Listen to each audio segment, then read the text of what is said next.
This fern that I'm standing next to is royal fern.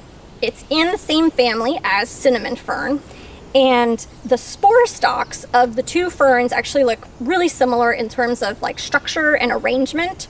So that's kind of how you can tell that they would be somewhat related. The fronds themselves actually look quite different. Cinnamon fern has a much more typical fern appearance, whereas royal fern, the fronds actually look almost more like a flowering plant. You wouldn't necessarily pick this one out at a distance as a fern unless you were looking at the spores present. So you can see this is an infertile frond. There are no spores on it, but a fertile frond has vegetation and then the reproductive part of the spores at the top of the same frond.